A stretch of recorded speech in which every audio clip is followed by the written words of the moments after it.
오늘 우리에게 주신 하나님의 말씀은 누가복음 19장 1절부터 10절까지 말씀입니다. 우리 말씀을 저와 함께 교대로 봉독하도록 하겠습니다. 예수께서 여리고로 들어가 지나가시더라.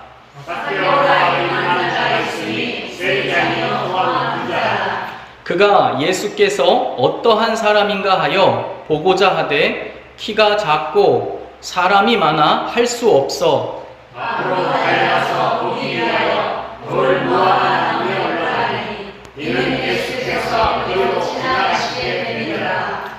예수께서 그곳에 이르사 쳐다보시고 이르시되 삭개오야 속히 내려오라. 내가 오늘 내 집에 유하여야 하겠다 하시니 내려와 즐거워하며 영접하는데 뭇 사람이 보고 수군거려 이르되 저가 죄인의 집에 유하러 갔도다 하더라. 삭개오가 서서 주께 여짜오되 주여 보시옵소서. 내 소유의 절반을 가난한 자들에게 주겠사오며 만일 누구의 것을 속여 빼앗은 일이 있으면 내 받들으나 받겠느냐. 예수께서 이르시되 오늘 구원이 이 집에 이르렀으니 이 사람도 아브라함의 자손이미로다. 인자가 온 것은 잃어버린 자를 찾아 구원하려 합니다. 아멘. 우리는 이런 마음으로 하나님의 말씀을 받습니다. 주의 말씀은 내 인생에 지시나 주의 말씀은 내 삶을 변화시키나. 주께서 말씀하신 대로 나는 하나님의 사랑하는 자녀입니다. 나는 축복의 공로입니다. 오늘 또 주의 말씀에 마음의 문을 엽니다. 말씀하여 주옵소서. 듣고 깨닫고 말씀대로 살겠습니다. 아멘. 예, 자리에 앉아주시기 바랍니다.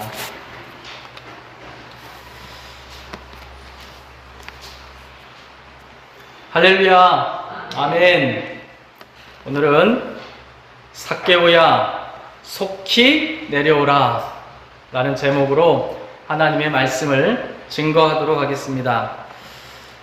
이번 한 주는 여러분들이 복음서, 특별히 누가복음을 좀 통독하시면 더 깊은 하나님의 은혜를 깨달으실 수 있을 줄 믿습니다. 제가 왜 오늘 본문을 좀 삭개오 설교를 좀 하려고 이렇게 정하였냐면 어렸을 때 삭개오 설교를 참 많이 들었어요. 여러분들도 삭개오 설교 많이 들었어요?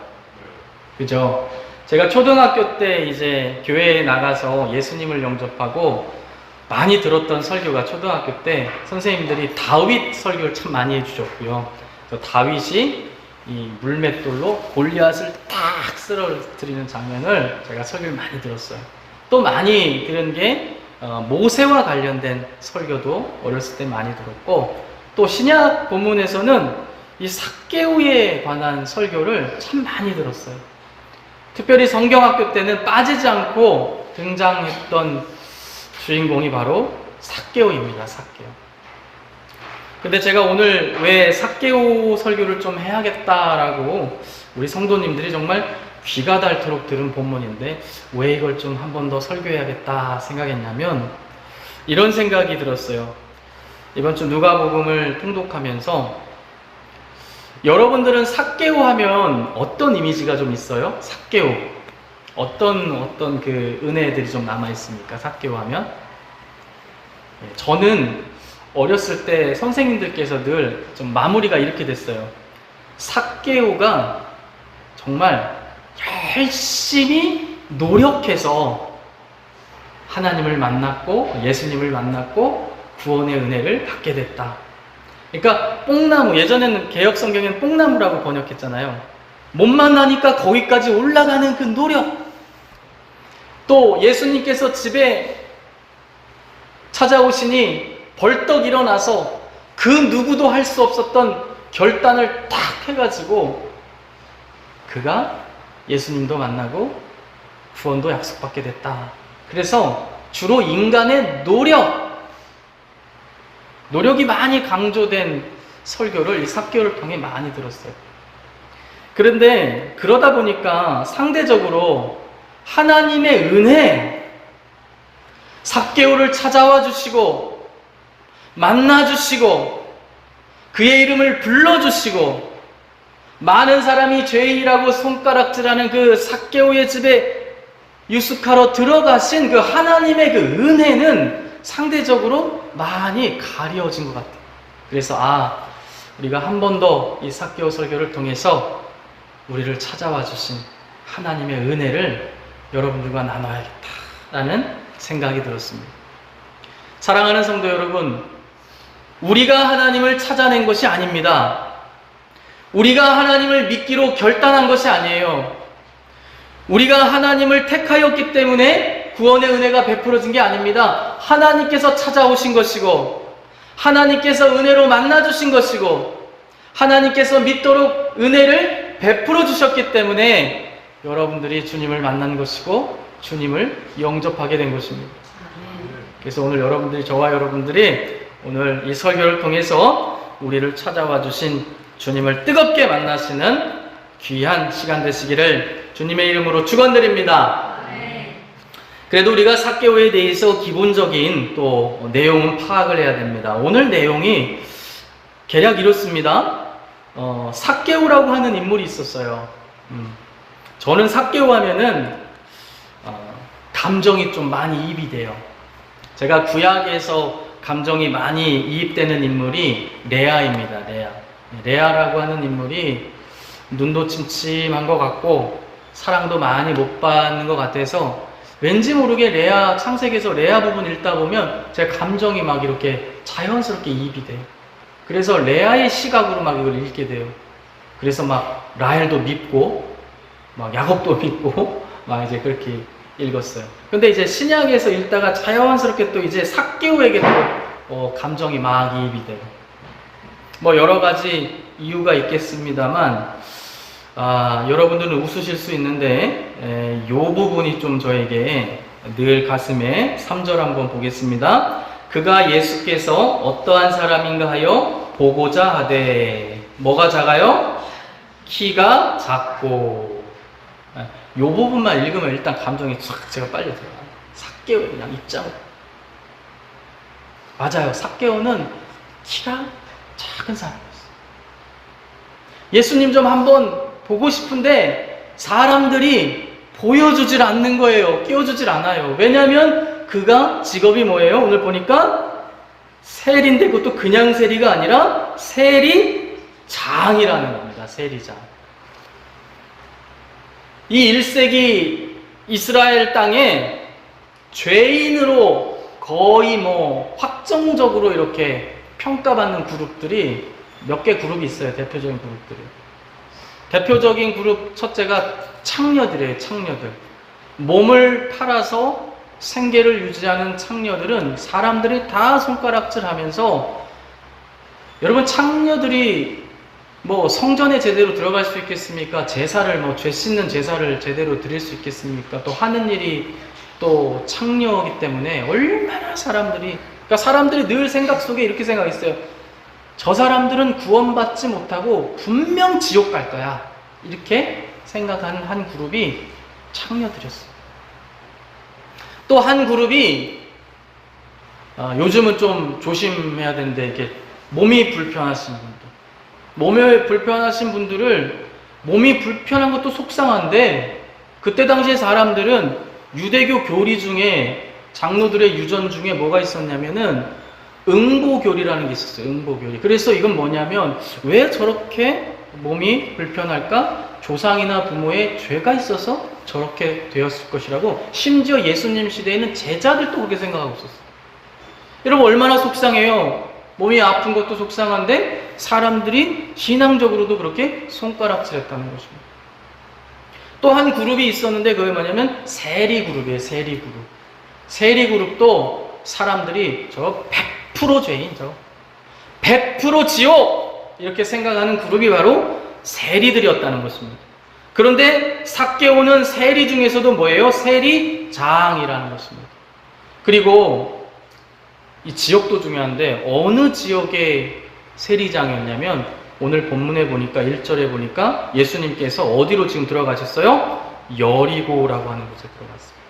여리고라고 하는 또 지역이 중요한 것이 지도 한번 볼까요? 잘 보이나요? 너무 흐리죠? 제일 단순한 제가 지도를 좀 찾아왔는데, 저기 이렇게 제가 화살표로 굉장히 이렇게 서투른 화살표가 하나 있죠? 빨갛게 점이 이렇게 있어요. 저기가 바로 여리고 성읍이 있는 곳이에요. 근데 저기가 왜 중요하냐면, 지금 요단강이라고 하는 강이 길게 북쪽에서부터 남쪽으로 이렇게 길게 횡단하고 있어요. 그래서 요단 동편과 서편을 이렇게 지리적으로 나누고 있습니다. 요단강이. 그런데 제가 그 입체적인 지도, 모형 지도로 이렇게 보니까 요단강 동편에서 서편으로 진입할 때 막 아무 곳으로나 다 갈 수 있는 게 아니에요. 지형이 다른 곳이 굉장히 험해요. 요단강을 사이에로 놓고 양쪽의 지형이 굉장히 험해서 사람이 진입할 수 있는 곳이 많지가 않습니다. 저 북쪽에 한 군데 정도 하고, 그 다음에 저 밑으로 쭉 내려와서 바로 사해 위쪽에 있는 여리고라고 하는 성읍 그 앞에가 굉장히 평평하게 쭉 길이 형성이 돼 있어서 글로 해서 이제 요단 동편에서 서편으로 진입을 할 수 있는 거예요. 그러니까 오늘날로 따지면 교통의 요충지고 병목지예요. 거기는 거의 대부분 요단 동편에 있는 물류가 다 저쪽을 통해서 이스라엘 본토로 들어가야 되는 거예요. 그러니까 세리들이 세금을 거둘 일이 굉장히 많은 곳이에요. 예수님 시대에는 세금이 어마어마했습니다, 여러분. 일단 로마한테 세금 내야 되죠. 또 헤롯 대왕한테 또 세금 내야 되죠. 또 유대교 종교세, 하나님께서 율법을 통해서 내라고 한 예물들이 있지 않습니까? 또 그거를 내야 되죠. 하니까 정상적인 방법으로 평민들은 부자가 되기가 거의 구조적으로 불가능해요. 거의 계속해서 세금으로 착취당하고 있는 것도 다시 하나님께 예물 드리고, 또 헤롯 대왕이 또 걷어가고 하니까 너무나 평민들은 빈곤한 삶을 사는 시대였습니다. 그래서 제가 좀 조사를 좀 해봤어요. 어떤 세금들을 이렇게 걷어갔나. 오늘 또 삭개오가 세리장이시니까. 제가 세금에 되게 약해요. 저는 이렇게 숫자, 이렇게 저도 뭐 나름 지금 아르바이트 안 하고 세금 내고 있는데, 그 얼마 벌진 않지만 이렇게 돈을 주고 그 신고해 주시는 분한테 돈을 주고 신고하고 있어요. 왜냐면 저는 이상하게 머리 아프더라고요. 숫자만 보면 머리 아파요. 근데 일단 로마에서만 걷어가는 세금이 인두세, 모든 사람 14세 이상 된 사람에게 인두세 걷어가죠. 토지 있는 사람에게는 토지세 걷어가죠. 그래서 곡물은 10분의 1 걷어가죠. 그 다음에 포도나 올리브는 5분의 1 걷어가죠. 또 재산세, 또 통관세, 통행세, 이렇게 이제 여리고처럼 사람들이 장사하려고 뭘 짐을 이제 옮기게 되면 곳곳에서 통관세, 통행세 내야 되죠. 또 물건 만들어서 팔려면 판매세 내야 되죠. 시장에서 장사하려면 시장세 내야 돼요. 그러니까 벌써 로마한테만 내는 세금들이 이렇게 많은 거예요. 그런데 로마가 당국이 세리들에게 현지인들을 세리로 세워서 현지 사정을 잘 아는 게 세리들 아닙니까? 세금을 걷게 하는데 이들에게는 월급 안 줘요. 따로 월급은 책정을 안 해주고, 이 사람들은 뭐가 월급이냐? 로마가 걷어들이라고 하는 세금을 걷어서 로마한테 주고, 걷을 때 더 걷어서 로마에게 내라고 한 세금만 내면 나머지는 다 본인들 수입이 되는 거예요. 그러니까 여러분들 세리들이 보통 많이 거두려고 하겠어요? 적게 거두려고 하겠어요? 많이 거두려고 하겠죠. 많이 거둔 게 다 자기들 돈이니까. 그래서 세리들끼리 이제 회의를 하고 단합을 해서 올해 얼마씩 걷자, 뭐 내년엔 얼마 인상을 하자 해서 다 이렇게 백성들의 고열을 아주 쫙쫙 받는 거예요. 그러니까 부자가 될 수밖에 없죠. 이렇게 걷어들이면. 어제 갑자기 이제 제가 세금하고는 안 친한데 가만히 생각해 봤어요. 세금이 무서운 게 여러분, 사람 수 곱하기 돈이기 때문에, 예를 들어 제주시가 50만 명 정도 산대요. 서귀포에 한 17, 8만 명 살고. 근데 제주시에 있는 세리들이 한 사람당 10,000원씩만 올려받아서 돈을 걷어도 얼마더라? 50억 정도가 더 거치고요. 만약에 10만 원 정도씩 걷는다 치면 500억이 되는 거예요. 그러면 제주시에서 활동하는 세리들끼리 직급다락을 나눠 갖는다고 생각하면 엄청난 돈을 거둬들이게 됩니다. 그러니까 세리들은 뭐 돈을 많이 거두려고 하고, 백성들은 주면서 세리들 욕하고, 그래서 세리들을 향하여서 이스라엘 백성들은 허가받은 도둑이다, 저 인간들은 허가받은 도둑이야, 이렇게 생각했답니다. 그래서 이스라엘 백성들이 세리를 그렇게 싫어하고, 저 세리들은 자기 동족들을 향해서 저렇게 고열을 빨아대니 저 인간들은 100% 지옥이다, 이렇게 생각하면서 그들을 미워했습니다. 그게 바로 세리들인데, 삭개오는 세리장이었다는 거예요. 여리고라고 하는 이렇게 물동량이 많은, 돈이 정말 거둘 일이 수없이 많은 여리고라고 하는 이 큰 성읍의 세리장이었다는 거예요. 그러니까 부자가 될 수밖에 없죠. 누가복음은, 특별히 누가복음은요, 부자들에 관해서요 굉장히 부정적으로 하나님께서 계속 말씀하고 있습니다. 이 누가복음은 다른 복음서보다 훨씬 더 강성하게 부자들에 대해서 굉장히 많이 비판하고 있어요. 그래서 제가 청년 때, 30대 때 사업하면서 누가복음 읽으면서 굉장히 마음이 불편하더라고요. 계속 이제 뭐라고 하니까. 근데 그때 당시에 나는 열망이 뭐였냐면 부자 되고 싶었거든요. 심지어 신학교에 가서도 부자 되고 싶다는 생각을 했어요. 왜냐하면 제 그때 짧은 생각으로 어떻게 생각했냐면, 가만히 신학교를 다니면서 이렇게 신학생들을 보니까 아주 신실한 신학생들이, 중도 포기자들이 많이 나오더라고요. 그래서 왜 이렇게 포기하나 가만히 이렇게 보니까 경제적인 어려움을 못 버티고 신학교에서 계속 이제 포기하고 나가더라고요. 그래서 제가 그 짧은 생각, 어떤 생각이냐면, 내가 빨리 돈을 많이 벌어서 경제적인 이 속박에서 경제적인 자유를 내가 얻게 되면 주님의 일 하는 것도 좀 편하게 쉽게 잘할 수 있지 않을까. 그땐 신학생이 돼도 그 생각을 막 한 거예요. 그래서 많은 사람들이 주님께 맡겨, 그럴 때 저는 속으로 내가 일하는 게 뭐 주님께서 맡기는 거 아닐까? 열심히 벌고 열심히 모으면 좋은 거 아닐까? 그 생각을 많이 한 거예요. 그러니까 이제 누가복음 같은 거 읽을 때 마음이 몹시 불편해요.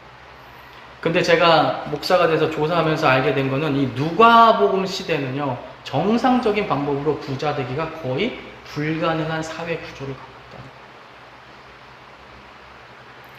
자, 이 세리장이었던 삭개오가 주님을 보고 싶었는데 볼 수가 없어요. 키가 작아서. 그래서 또 사람들은 그를 다 미워하기 때문에 끼워주질 않는 거예요.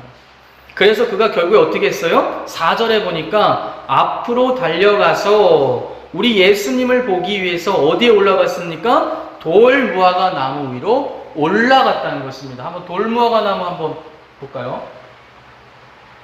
예, 이 돌무화과 나무가, 이게 이제 실제 여리고의 성지순례 가신 분이 찍어서 인터넷에 올린 사진인데, 저는 초등학교 때 뽕나무 위에 올라갔다 그래서 저희 동네에 실제 뽕나무가 있었거든요. 저희 동네에 주민분들이 부업으로 누에를 많이 키웠어요. 누에를 키울 때 뽕나무 잎을 먹이로 줘야 되니까 뽕나무를 많이 키웠어요. 근데 제가 초등학교 때 본 뽕나무들은 키가 다 저만 정도밖에 안 했거든요. 근데 삭개오가 뽕나무 위에 올라갔다고 계속 초등학교 때 하니까 삭개오 아저씨가 조그만 뽕나무 하나 아주 망쳐놨나 보다 이렇게 생각했는데, 이제 이렇게 실제 여리고에 가서 뽕나무로 번역되어 있는 나무가 돌무화과 나무인데 수명이 몇천 년씩 된대요. 그래서 지금도 막 1000년, 2000년 된 이렇게 무화과 나무들이 있는 거예요. 그래서 이렇게 커요. 크고 가지들이 이렇게 뻗어 있어서 올라가서 예수님을 보기에 크기가 이렇게 큽니다. 그러니까 이 삭개오가 어떻게든지 예수님을 보고 싶으니까 얼른 달려 올라가서 이 돌무화과 나무 위로 올라갔고, 거기서 이제 예수님이 저 코스대로 오면 여길 지나가겠지 해서 탁 돌무화과 나무에서 예수님을 보기 위해서 나무에 올라갔다는 것입니다. 자, 그런데 우리가 주목해야 되는 것은 5절에 보니까 예수님께서 그곳을 지나가시다가 어떻게 했어요? 쳐다보시고 이르시되 삭개오야 속히 내려오라고 말씀해 주셨다는 거예요. 저는 이 부분에서 우리가 우리를 찾아오신 주님을 만나야 된다라고 생각이 됩니다.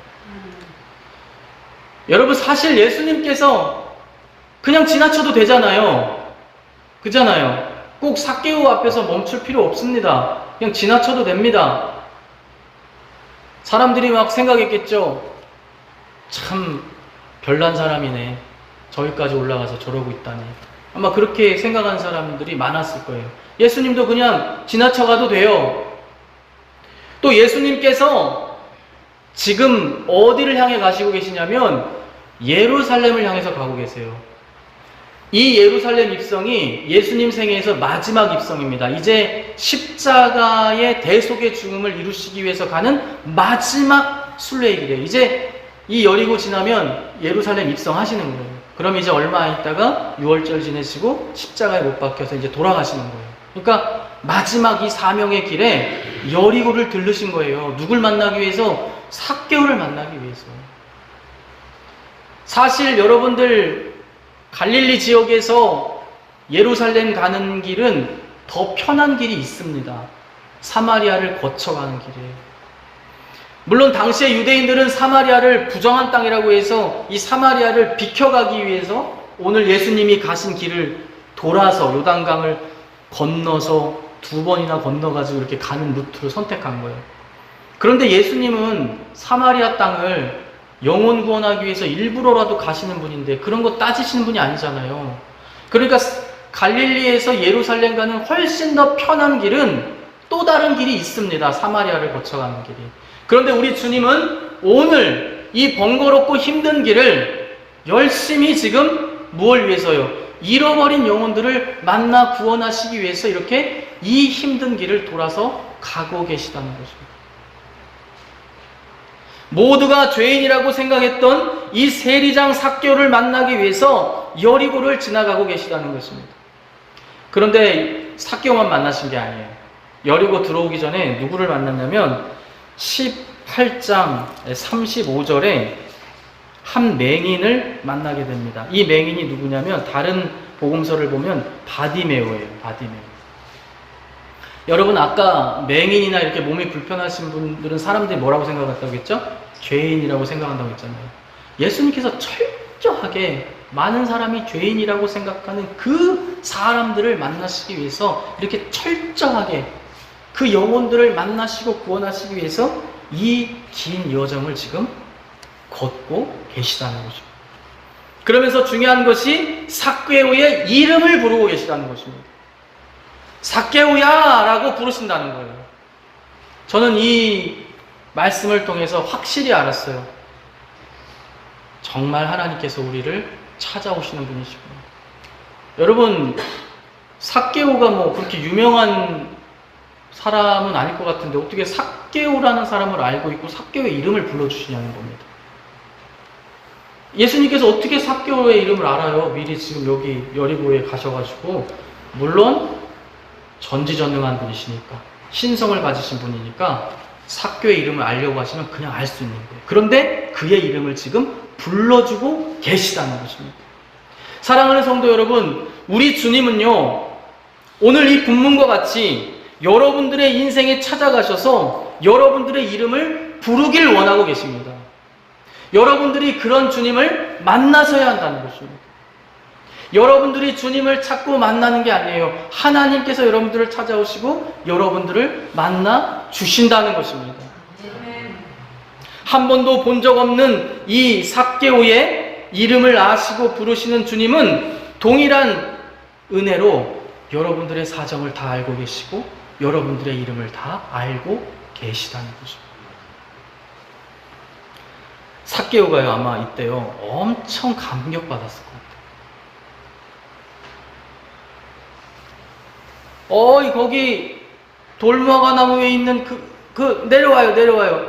옷 보니까 좀 돈 좀 있으신 것 같은데 오늘 제가 선생님 집에 머무르겠습니다가 아니고 그의 이름을 부르시고 내가 오늘 내 집에 유하여야 하겠다라고 말씀하고 계시다는 것입니다.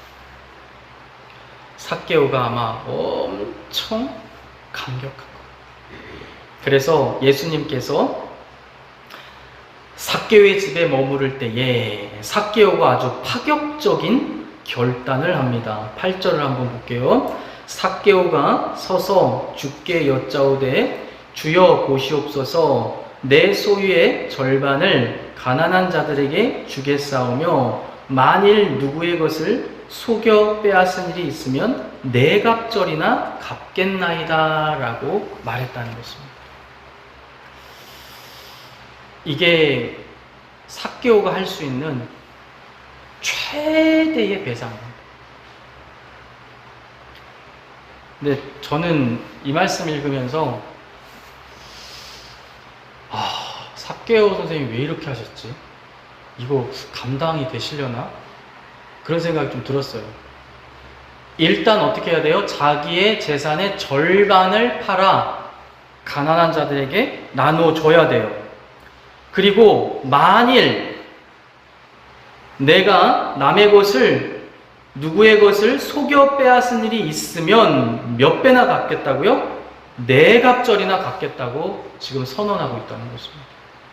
여러분, 세리장이었던 삭개오가 남의 것을 속여 빼앗은 일이 있을까요? 없을까요? 있을 것 같아요? 없을 것 같아요? 있겠죠. 세리장인데. 그럼 그걸 4배로 갚으려고 하면 여러분 어떻게 되는 거예요? 삭개오? 거의 파산? 확정 아닌가요? 거의 이 정도 되면? 삭개오는 지금 율법이 정하는 최고의 배상을 하겠다고 결심한 거예요. 그리고 여기 보면 제가 좀 찾아봤어요. 율법에서 말하는 배상의 규정이 좀 어떤가 해서 쭉 여러분들 찾아봤는데 가장 이제 대표적인 게 레위기에 있습니다. 레위기 6장 5절과 민수기 5장 7절을 참고하면 어떻게 배상해야 되냐면 내가 남의 것을 훔치거나 착취한 경우에는 그것을 갚을 때에 5분의 1을 더하여서 갚아야 돼요. 그러니까 20%를 내가 남의 돈을 10만 원을 훔쳤으면 갚을 때는 12만 원을 갚아줘야 되는 거예요. 그런데 출애굽기 22장에는 율법의 가장 이제 원초와 같은 출애굽기 22장에서는 훨씬 강력하게 말씀하고 계세요. 이때에는 이제 되돌릴 수 없는 악질적인 도둑질, 예를 들어서 소나 남의 가축 같은 경우를 훔쳐다가 도축하여 팔거나 이렇게 해서 되돌릴 수 없는, 살아있는 건 되돌려줄 수가 없잖아요. 이런 악질적인 범죄에 관해서는 하나님께서 소를 그렇게 했을 경우에는 5배를 갚게 하셨어요. 그러니까 하나님은 큰 범죄에 대하여 더 크게 갚게 하셨다는 거예요. 또 양이나 염소 같은 동물을 그렇게 도둑질하여서 부당이득을 취했다? 그럼 4배를 갚으라고 말씀하셨어요. 그러니까 오늘 이 삭개오는 자기가 돌이킬 수 없는 죄를 지은, 도둑질을 한 악질적인 도둑이라고 스스로 주님 앞에서 고백하는 것이고, 오늘 주님 앞에서만 고백한 게 아니라 그 자리에 있었던 수많은 사람들 앞에 서서 사람들을 향하여 지금 선포하고 있다는 것이죠. 거의 파산 확정입니다. 근데 여러분, 삭개오는 왜 이렇게까지 했을까요? 왜 이렇게까지? 이렇게 안 해도 예수님께서 기뻐하실 만한 일들을 많이 할 수 있는데 왜 이렇게까지 하냐는 거예요. 오늘 삭개오 본문 앞에 18장에는요 부자 관리 이야기가 나옵니다. 부자 관리는요, 주님께서 네가 영생을 얻으려면 네 것을 팔아서 전부 다 가난한 사람들에게 나눠주라고 아예 명령까지 하셨는데 못했어요. 그냥 못하고 돌아갔어요. 근데 삭개오는요, 오늘 주님께서 네가 구원을 받으려면 이렇게 하라고 명령하지도 않으셨어요. 그냥 그가 구원의 메시지를 선포하시기 전에 삭개오가 벌써 일어나서 이렇게 선포하고 있다는 것입니다. 왜 이렇게까지 하냐는 거예요. 제가 삭개오의 아내였으면 막 옆에서 이렇게 하면서 취소, 5분 안에 취소하면 이랬을 수도 있어요. 삭개오는 왜 이렇게까지 하셨을까요? 그리고 여러분, 삭개오는 이걸 지켰을까요? 여러분, 지켰을 것 같아요? 네. 저도 지켰을 것 같아요. 왜냐하면 제가 그 삭교회와 관련된 유대 전승 읽어본 건 아니고 검색을 해서 쭉 삭개오에 관한 전승을 좀 뒤져봤더니 삭개오의 전승 중에 4세기에 쓰여져 있는 전승에 베드로의 제자가 되어서 이 사건 이후에 베드로의 제자가 되어서 초대교회에 아주 유명한 감독님이 되셨다라는 전승이 있대요. 그러니까 그 전승에 따르면 삭개오는 이날 이 선언 이후에 자기가 선언한 것을 지키고 주님을 따르는 주님의 실실한 제자가 되었을 가능성이 높다는 거죠. 왜 이렇게까지 하셨어요? 여러분, 우리가 진정으로 주님을 영접하게 되면, 진짜 예수님을 만나게 되면요, 우리가 피해갈 수 없는 체험이 하나 있는데 그게 뭐냐면 아주 급격한 감정의 격변을 겪게 돼요, 사람은. 이게 무슨 말이냐면 내가 철저하게 죄인이라는 것을 깨달은 자가 주님의 죄의 용서에 대한 그 약속을 받게 되면요, 사람이 말할 수 없는 감격이 밀려오면서 인생에서 한 번도 체험해보지 못한 엄청난 감격의 격변들을 겪게 돼요. 그래서 이때에는요, 감정이 막 격해지기 때문에 뭘 막 생각하고 계산하고 내 미래를 막 이런 게 아니에요. 이때는 정말 받은 은혜대로 그냥 선포가 나오는 것입니다. 저는 아마 삭개오가 그런 걸 체험했을 거라고 생각돼요. 주님의 그 죄의 용서에 대한 그 은혜를 느끼니까 갑자기 감정이 막 격해진 거죠. 그래서 앞뒤 따지지 않고 일어나서 이 결단을 선포한 거라고 저는 생각합니다. 여러분들 인생 가운데에도 이런 체험들이 있으실 거예요. 예수님을 처음 만났을 때 이 감정에 막 눈물 터져 나오는 감정의 격변들을 다 겪으셨어요. 만약 겪지 못했다면 한 번쯤 고민해 봐야 돼요. 내가 정말 주님을 만났을까? 아니면 내가 너무 어린 나이에 일찍 만나서 조금씩 감정이 변하는 걸까? 근데 제 체험에 의하면 아무리 초등학교 때 제가 처음 예수님 믿겠다고 결심했을 때에도 그때도 감정에 요동치는 격변들이 있었어요. 그 첫 사랑의 첫 만남의 격변들이 있었어요. 그러니까 그런 것들이 여러분들 없다면 좀 심각하게 조금 생각을 해봐야 돼요. 내가 정말 주님을 믿고 있는 것인가? 내가 정말 죄인이라고 내가 여기고 있는 것인가? 내가 정말 불못에 들어갈 심판의 대상자였는데 영원한 죄의 용서를 받았다고 믿고 있는가에 대한 그 여러분들 한 번쯤 돌아보시고, 내가 그런 게 없다면 그냥 입으로만 고백하고 있는 걸 수도 있어요. 내가 나를 스스로 속이고 있는 걸 수도 있어요. 10,000달란트 빚진 자가 왕으로부터 10,000달란트를 탕감받았어요. 여러분, 10,000달란트는요, 자기 평생 동안 자녀 후손들 몇 대가 갚으려고 애써도 갚을 수 없는 빚이에요. 그걸 왕께서 긍휼히 여겨서 불쌍히 여겨서 내가 그 빚을 탕감해 줄게.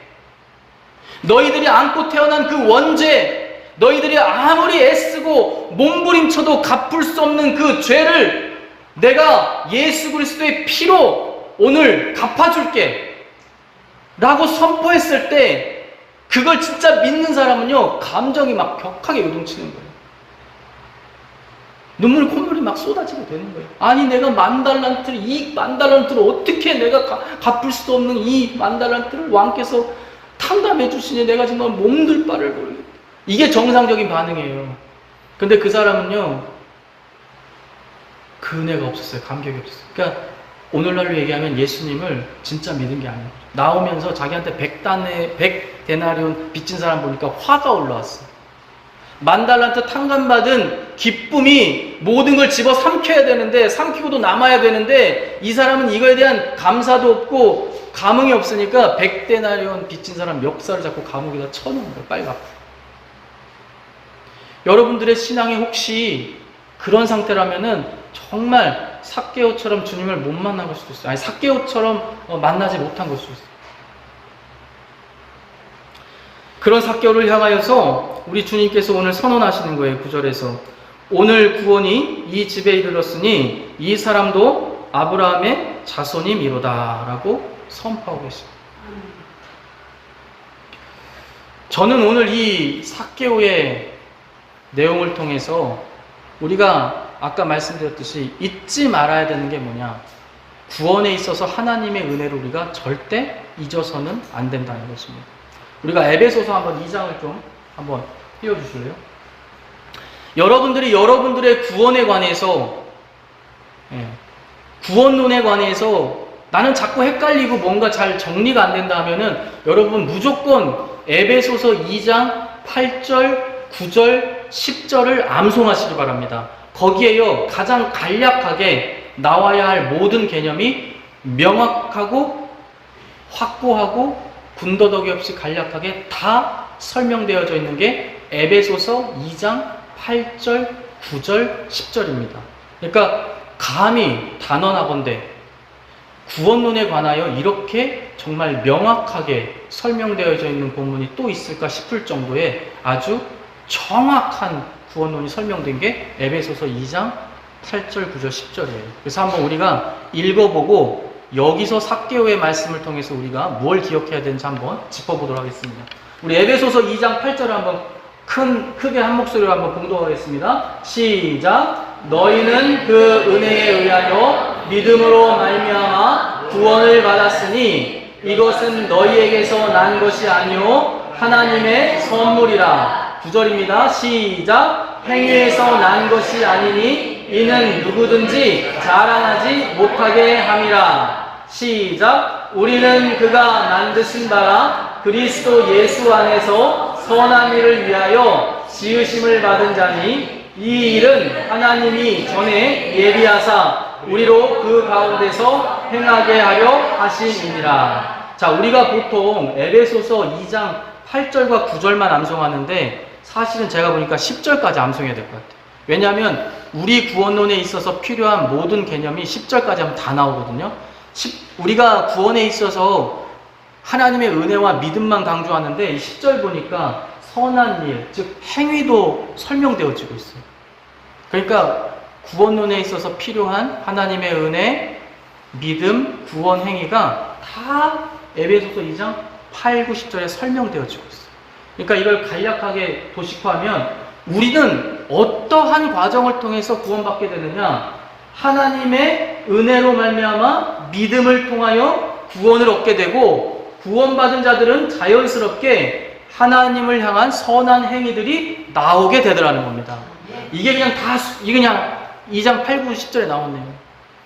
근데 제가 왜 이걸 보여드리냐면 우리는 신앙생활 하면서 뭘 많이 생각하면서 신앙생활 하냐면 내가 믿었다.